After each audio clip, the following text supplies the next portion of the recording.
বিসমিল্লাহির রহমানির রহিম। আসসালামু আলাইকুম। পবিত্র ঈদুল আজহা উপলক্ষে সমগ্র অভয়নগরবাসীকে জানাই পবিত্র ঈদুল আজহার শুভেচ্ছা। ঈদ মোবারক। প্রিয় অভয়নগরবাসী, আমি সর্বপ্রথম মহান সৃষ্টিকর্তার কাছে ফরিয়াদ জানাই,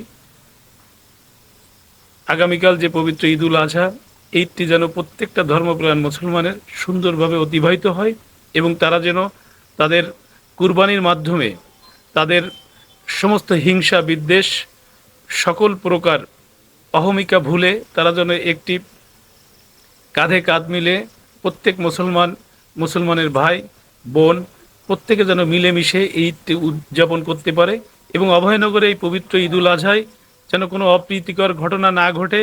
তরুণ প্রজন্মের কাছে আহ্বান থাকবে, আমরা ঈদ আমাদের একটি ধর্মীয় অনুষ্ঠান, এই অনুষ্ঠানে যেন আমরা সকলে সচেতনভাবে চলাফেরা করি।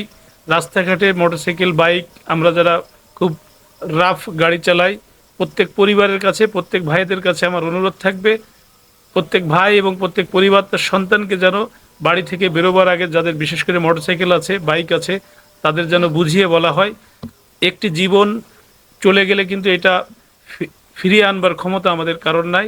আমরা চাই সকলে সুস্থ সুন্দরভাবে এই পবিত্র ঈদুল আজহা এই ঈদটি পালন করতে পারে।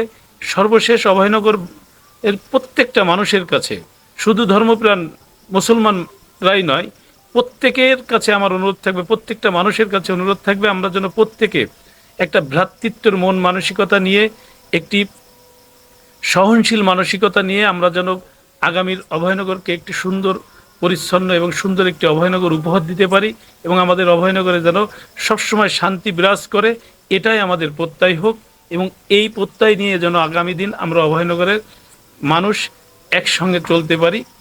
সর্বশেষ আরও একবার সবাইকে জানাই পবিত্র ঈদুল আজহার শুভেচ্ছা। ঈদ মোবারক।